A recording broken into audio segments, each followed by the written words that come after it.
Palmolive Soap, your beauty hope, and Luster Cream Shampoo for soft, glamorous, caressable hair bring you Our Miss Brooks, starring Eve Arden.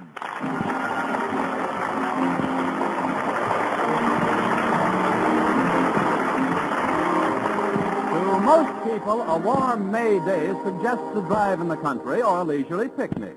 But to our Miss Brooks, who teaches English at Madison High School, it has a far different significance. Yes, indeed. To me, a warm May day means just one thing. Mr. Conklin, our beloved principal, is putting the heat on. Some people feel that Mr. Conklin makes his teachers miserable because of his thoughtlessness. I don't agree. You can't make so many so miserable so often without giving it plenty of thought. Now, but perhaps I'm being too harsh in my judgment. A principal's life can't be all a bed of roses either. There must be many nights which he spends tossing and turning in his bed until the wee small hours, hoping, planning, thinking, saying to himself, "What can I do to them this week?" Well, during the free period last Friday morning, his nocturnal efforts seemed to have borne fruit. He started an impromptu quiz without prizes. Miss Brooks, Uh-huh. Oh, yes, Mr. Conklin? conjugate the verb strive, please. Strive, strove, striven. Now, thrive. Thrive, throve, thriven. Oh, no. Oh, really, Mr. Conklin, these sudden little tests are quite disconcerting. I don't see... Silence, Miss Brooks. We're not finished. Yes, sir. More verbs? Five. Five-fold, fiven. Now, wait a minute, Mr. Conklin. Five isn't a verb. Thank you, Miss Brooks. I knew my visit to your room would produce some valuable bit of information. Now, my main reason for dropping in, however, was to ask you to do me a favor, Miss Brooks. As you know, Sunday is Mother's Day. Yes, I know, Mr. Conklin. Thanks to a special savings plan I started in February, I was able to send my mother a card this morning. But what did you want me to do for you? I'd like you to take this package home with you and keep it until Sunday morning. It's a little Mother's Day remembrance for Mrs. Conklin, and I don't want her to stumble upon it before time. Wonderful woman, Mrs. Conklin, and she's trained our daughter Harriet to be a duplicate of herself. Really? Yes. Yes, between them, they're the two biggest snoopers in the county. That makes it unanimous. I'll be happy to keep the package for you. Thank you, Miss Brooks. I hope my daughter Harriet remembers Mother's Day. Lately, she's had her mind on nothing but that moronic manager of the baseball team, Walter Denton. Oh, Walter isn't so bad, Mr. Conklin. Of course, he's not a brilliant student. Brilliant. Walter Denton is Madison's gift to subnormality. The thing that annoys me most is the way he bounces. He never goes anywhere. He always bounces there. Hiya, Miss Brooks. I just thought I'd bounce in for a minute. Well, if it isn't the human handball. Oh, hello, Mr. Conklin. If I'm interrupting anything, I'll just bounce along. No, Walter. Mr. Conklin was about to dribble back to his office. That is, you were finished with me, weren't you, Mr. Conklin? Quite. Good morning, Miss Brooks. Goodbye, Mr. Conklin. Hasta la vista, Mr. Conklin. I learned that in Spanish. It means see you later. Oh. Well, no se lo veo a usted primero. What does that mean, Miss Brooks? That means not if I see you first. Now, what can I do for you, Walter? Well, I need some advice, Miss Brooks. And as is my wont when I want advice, I've hied myself to my favorite English teacher. Or for that matter, my favorite any kind of teacher. Are you sure it's only advice you want? Oh, sure, Miss Brooks. It's about a Mother's Day gift, but a very special type of mother, Miss Brooks. That is, well, I know it's impossible right now, but just for supposition's sake, suppose you woke up one day and found yourself a mother. I have a mother. Of course, she's miles away. No, Miss Brooks, I didn't mean it that way. I mean, if you awoke to find that you were a mother. Now, what would your first question be? What does it weigh, Doc? Are you sure, Miss Brooks? Are you quite certain you wouldn't say, how is my husband? Not me. I might say, who is my husband?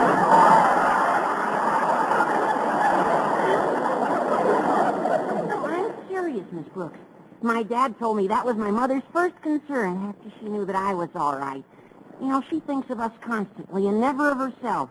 But me, what do I do in return? I don't get out of bed when she wakes me. I leave my clothes all over the house. Sunday's Mother's Day, Miss Brooks, and I've got to make it up to her. Well, that's pretty short notice, Walter, but I have a suggestion for you. You have? Yes. Sunday morning, wait till your mother starts to make breakfast.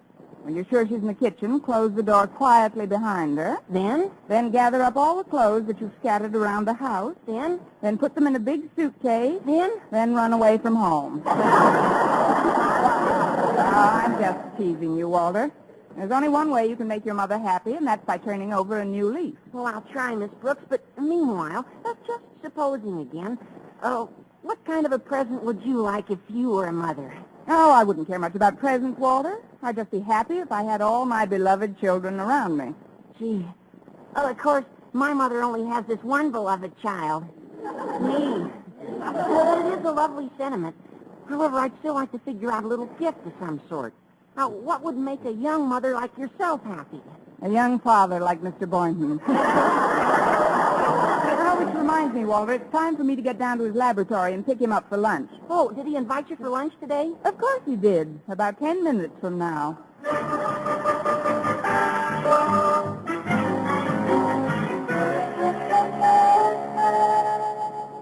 Now tell me, Walter, were you able to find out what kind of a gift she'd like? I couldn't find out a thing, Harriet. But we've got to get her something. What's the good of naming Miss Brooks our mother away from mother if we can't surprise her with something she wants? Gee, I'm sorry, Harriet, but all she'd say was that she'd be happy with all her beloved children around her. She was kidding, of course. I hope. Kidding? She wasn't kidding. She meant us. Oh. Now, let's see. We'll organize a committee to pick out a gift and give it to Miss Brooks. Great, Harriet. Then tonight will officially become Mother Away from Mother's Day night.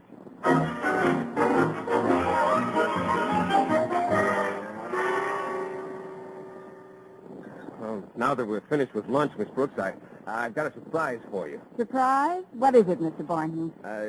Guess. You're picking up both checks. No. I'm picking up both checks. No.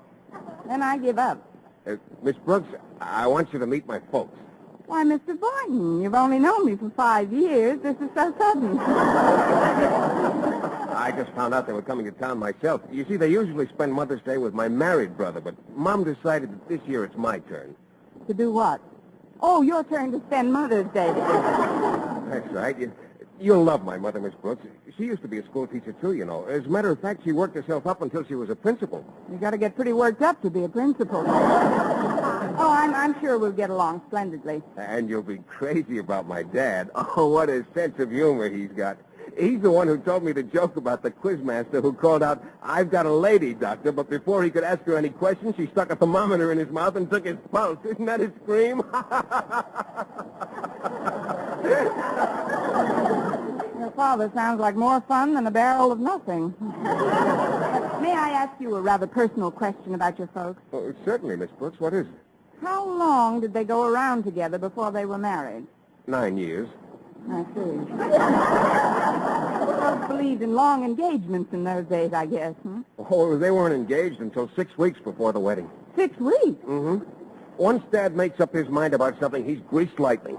You could have used a little greasing the first 8 years. Well, I'll certainly be looking forward to seeing them, Mr. Boynton. When are they arriving in town? Oh, this afternoon, Miss Brooks. I'll have to check them into a hotel for the weekend. I've just got a small bachelor apartment. Yes, I know. You've told me about it. Maybe your folks would like to drop over to my place tonight. I'm sure my landlady, Mrs. Davis, wouldn't mind my dusting the living room a little. Oh, that's just fine with me, Miss Brooks. That'll give my folks a chance to rest up from their trip and have some dinner before they meet the girl about whom they've heard so much. Why, Mr. Boynton, you mean you actually wrote to your folks about me? And how, Miss Brooks? I've written them many times about how gay and youthful and exuberant you are. I am? You have? Darn right. I remember in one of my most recent letters to them, I said you were more like a pupil than a teacher. In fact, I think that was a letter in which I described you as a great, big, overgrown kid. Maybe I better take something. You should have seen the answer I got from Dad. He said, whatever you do, son, don't rob the cradle.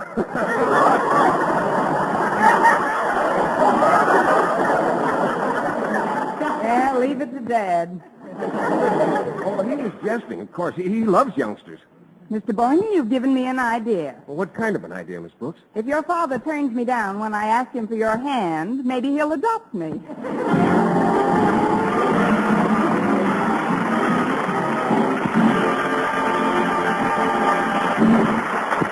Our Miss Brooks, starring Eve Arden, will continue in just a moment. But first, here is Vern Smith. Here's wonderful news, ladies. Wonderful, wonderful news. Now there's something thrillingly new in Palmolive Soap's famous Beauty Lather. Yes, something thrillingly new. Palmolive's famous Beauty Lather now brings you new fragrance, new charm, new allure. Millions of women will prefer Beauty Lather Palmolive over all other leading toilet soaps the minute they try it. For Palmolive Soap's famous Beauty Lather now has a new, clean, flower-fresh fragrance for new allure, new charm. So, ladies, forget all other beauty care and use Palmolive Soap the way doctors advise for a lovelier complexion. Just stop improper cleansing and instead wash your face with Palmolive Soap 3 times a day, massaging Palmolive's wonderful Beauty Lather onto your skin for 60 seconds each time to get its full beautifying effect. Then rinse. That's all. All types of skin, young, older, oily, respond to it quickly. Don't wait another day to try Palmolive's Beauty Lather. You'll be thrilled by its new fragrance, new charm, new allure. Thrilled again by the fresher, brighter complexion doctors prove may soon be yours. For new loveliness all over, use big bath-size Palmolive in tub or shower.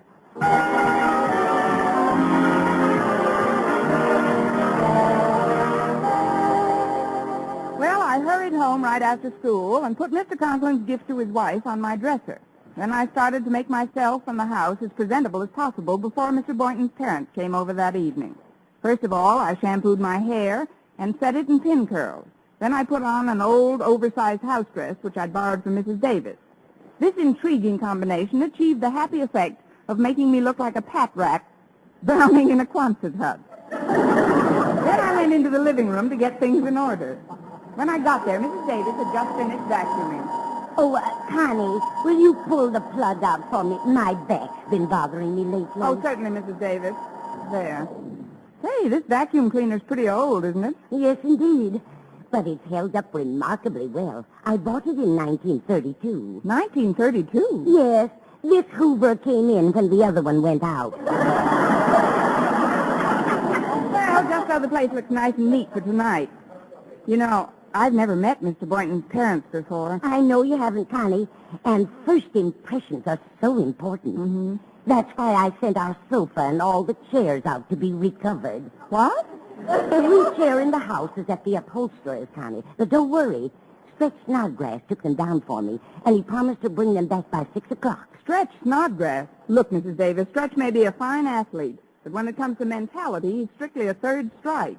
Why, he's liable to forget where he took the chairs. Oh, I don't think so, Connie. You know how absent-minded I am, and even I couldn't forget the name of this upholsterer. Why not? Because he has a very odd name. What is it? What is what? The name. Whose name? The upholsterer. Upholsterer. Yes. Look, Mrs. Davis, the sofa and all our chairs are being recovered today. Well, they can certainly use it. Where did you send them, Connie? Fellow with a very odd name. I never can remember it. I'm sure it'll come back to you later. Now, if you'll excuse me, I've got to get out in back and look for our cat. Minerva? Is she missing again? Mm-hmm. She had a date this morning. A date? Yes, I heard her making it last night. But she should be back by now. She knows how I worry about her. Well, you let me know if she comes in the front way, Connie, and I'll take a look back here. All right, Mrs. Davis. That's funny. Minerva never bothered to ring before. How do you do, my dear? How do you do? I'm Philip's mother. Philip? Yes, Philip Boynton. I'm Mrs. Boynton. But that's impossible. You won't be here till tonight. Oh, well, I mean, come in, Mrs. Boynton. You don't have to tell me who you are, my dear. Philip has written so much about you. He has? Yes, he says Miss Brooks wouldn't know what to do without you, Mrs. Davis. Mrs. Davis. Mrs. Davis. Yes, honey. That's Mrs. Davis, Mrs. Boynton. I'm Miss Brooks, such as I am. We've got company, Mrs. Davis. Oh, she came in the front way, did she? Yes, she's right here in the living room. Well, you tell her she's a wicked cat and put her under the piano. Yes, Mrs. Davis. You're a wicked cat and get under the... Oh, no. Oh, you'll have to forgive me, Mrs. Boynton. I didn't expect you until after dinner. Oh, well, that's perfectly all right, Miss Brooks. As a matter of fact, I owe you an apology for not recognizing you. But it was rather dim in here. Not dim enough. But where's Mr. Boynton? Or should I say, where are Mr. Boynton? Or Mrs. Boynton? Where is everybody? Well, they had a little trouble parking the car, and I wanted to meet you myself first anyway. Philip's written so much about you. You must see an awful lot of each other. Well, we do teach at the same school. I understand you were a teacher at one time, Mrs. Boynton. Yes, indeed, for many years. Well, it's remarkable. You still look so well fed. Youthful. May we come in? Oh, it's the boys. Hello, Philip, my dear. Hello, Mom. Well, I see you two have met. Yes, indeed. We're old friends by now. Well, here she is, Dad. Slip me 5, my dear. 5 what? Oh, fingers. How do you do, Mr. Boynton? Well, I do pretty well for an old codger. Old codger? It caught you that time, didn't I? I told you, what a sense of humor. He's hot stuff, all right. Hey, Phil's written us all about you, my dear. I hear you're just like a mother to Miss Brooks, Mrs. Davis. This house dress has got to go. This isn't Mrs. Davis, Harvey. It isn't? Oh, of course not, Dad. This is Miss Brooks. Why are we all standing out here in the hall? Yes, let's all go in and stand in the living room. Follow me, please. Well, here we are. Now then, Mrs. Boynton, if you'll just come over to this lamp, that's a very comfortable place to stand. Mr. Boynton, you stand over there by the piano. I don't understand, Miss Brooks. Where are all the chairs? They're out being recovered. I didn't expect you for hours yet, Mr. Boynton. This is a terrible thing to do to anybody. I'm sorry, Miss Brooks, but it couldn't be helped. You see, there was a convention in town, and I couldn't get the folks' accommodations anywhere. You know how big my room is, and, well, I wondered if you and Mrs. Davis could put the folks up for the weekend. Why, Philip, I'm surprised at you. You know better than to whisper in front of others. No, I'm sorry, Mother. I was just explaining our predicament to Miss Brooks. She was saying how delighted she'd be to have you stay for a couple of days. Well, now, that's what I call whopping hospitality. It's a whopper, all right. I wish you'd give me a hand with the garbage, Connie. I just can't... Oh, I beg your pardon. This is Mr. and Mrs. Boynton, and this, contrary to popular opinion, is Mrs. Davis. How do you do? Hello, Mrs. Davis. Good afternoon, Mrs. D. Nice little place you've got here. I just invited the folks to spend the weekend with us, Mrs. Davis. If you don't mind my doubling up with you, I figured they could have my room. Oh, that's perfectly all right. Oh, dear, the upholsterer. You folks must be tired after your trip. Why don't you go to bed? Bed? It's only 4:30 in the afternoon. Oh, Mrs. Davis was only kidding, Mrs. Boynton. She's got quite a sense of humor, too. Just remember one thing, Mrs. Davis. You can't kid a kidder, kiddo.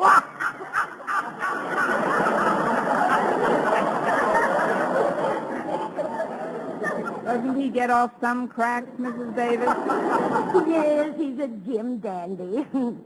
Now, if you folks will just follow me, I'll show you to your room. Or rather, Miss Brooks's room. Well, I could do with a bit of freshening up at that. Oh, nonsense, Mother. You're as fresh as the day I got you. Cut it out, Dad. Yes, cut it out, Dad. Oh, what are you... Please, Harvey, stop. I don't know where he gets some of his ideas. He's terribly original, don't you think, Miss Brooks? Oh, a second Oscar Hammerstein, Mrs. Boynton. Or to put it another way, the corn is as high as the elephant's eye.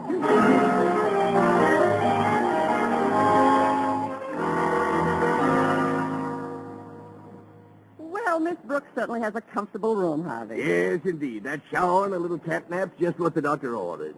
Tell me, honey, what do you think of Miss Brooks? Well, it's hard to tell in that outfit she had on, but once she combs her hair and climbs out of that gunny sack, I'll bet she's a looker. Yes, but what is she looking for? Oh, now, Mother, you think that every girl who meets him immediately sets her cap for Philip. Hey, what's this package on the dresser here? It says, for Mother. Must be for you. Oh, wasn't that thoughtful of Miss Brooks? She got a Mother's Day gift for me when she heard I was coming. I'm going to open it right now. Oh, but Mother's Day isn't until Sunday. Well, you know I'd never have the patience to wait. Let's see. Why, what's this? A black sheer negligee. Well, happy Mother's Day. Well, this can't be for me. Hey, look, this card fell out when you opened the package. It says for baby from her goodie. So it belongs to Miss Brooks. Harvey, you don't think that Philip... Ooh, certainly not. He wouldn't have nerve enough to ask for that in the store. Well, I'm going to find out just where this came from. Oh, Miss Brooks. Yes, Mrs. Boynton? Would you come here a moment, please? Certainly, Mrs. Boynton. What can I do for you? Well, I opened a package by mistake and found this inside of it. A black sheer negligee. There was a card with it that said, for baby from Goody. Goody. Oh, that must be short for Osgood. Why, of course, that was Mr. Conklin's gift. Mr. Conklin, the principal of Madison High? Yes, isn't he a devil? He asked me to keep it for him so his wife wouldn't discover it before Mother's Day. Oh, it's for his wife. Oh, yes, who did you think it was for? Don't answer that. I can tell from the position of your eyebrows. My eyebrows? Yes, Mrs. Boynton. You'd better drop them a notch. You're pushing back your hairnet.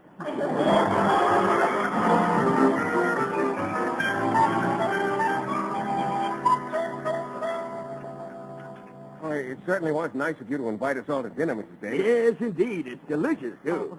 Thank you, both of you. But Miss Brooks is the one who deserves the credit. She prepared it all. Oh, come now, Mrs. Davis. You opened every bit as much as I did. Beef stew, isn't it? There's beef represented in it, yes. Eat it slowly, Philip. Yes, Mother. They say your stomach has no teeth, but maybe it's just as well. If it got too hungry, it could chew off your suspender button.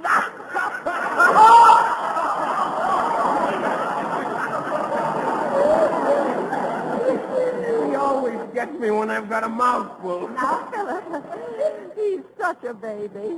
Yes. He's nothing but a great, big, overgrown kid. Now, that's funny. That's the same phrase that Philip used in describing you in one of his letters. Well, she is, Mother. You ought to see her around the school. Why, the students just treat her like one of themselves. Oh, yes, indeed. We kids have some great old times together. Oh, I'm glad. I like Philip to have lots of useful friends. The younger, the better. Well, they don't come much younger or better than Miss Brooks, Mother. Well, thank you, Mr. Boynton. Call me Philip tonight. I'll answer it, Connie. Excuse me, folks. I wonder who that could be. Well, come in, kids. Hi, Mrs. Davis. We're a committee. Who is it, Mrs. Davis? Walter and Harry and Connie. I'll bring them in. Oh, we didn't mean to disturb you, Miss Brooks. Oh, that's all right, Walter. I was just telling the folks how informal we are at Madison. Mr. and Mrs. Boynton, may I present Walter Denton and Harriet Conklin? How do you do? How are you? And now, Miss Brooks, we would like to present something to you that expresses the devotion and reverence felt toward you by the entire student body. What is it, Walter? It's a shawl. A shawl and a handsome pair of knitting needles to go with the rocking chair to which you're so attached.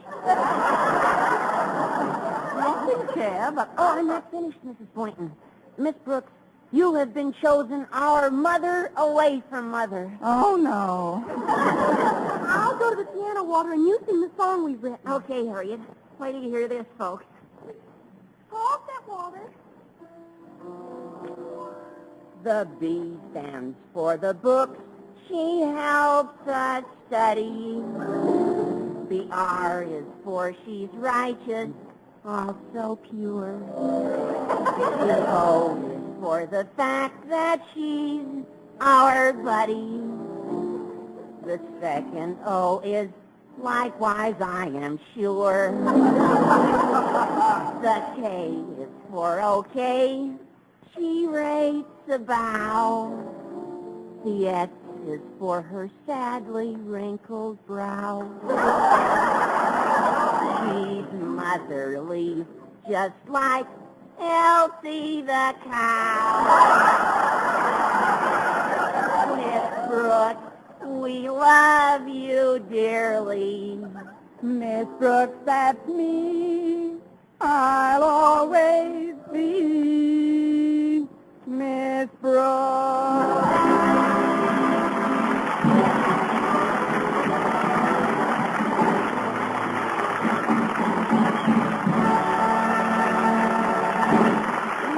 As our Miss Brooks returns in just a moment, but first...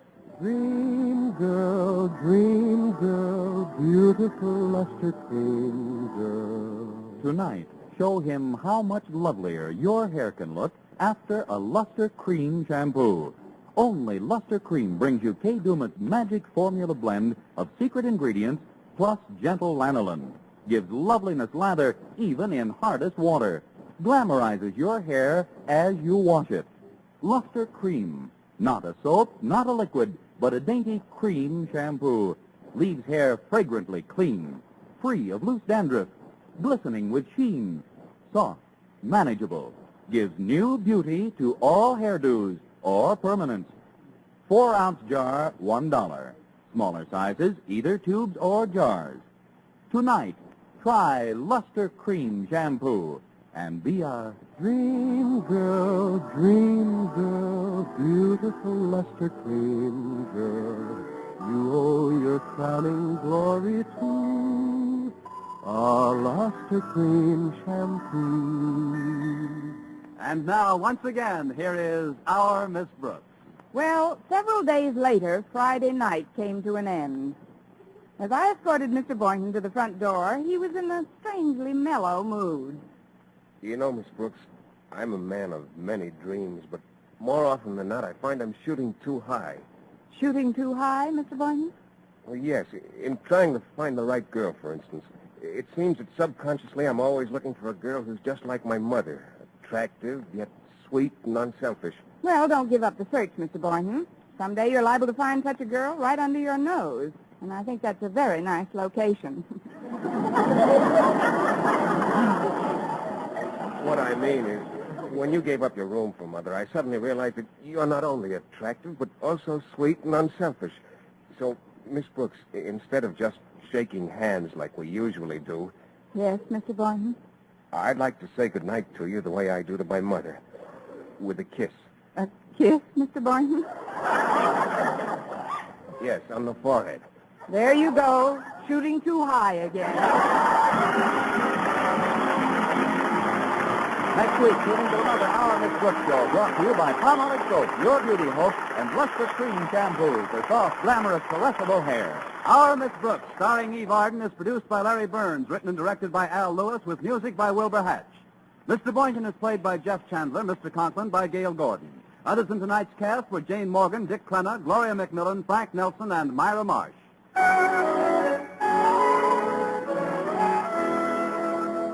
Men, do you shave with a lather or brushless shave cream?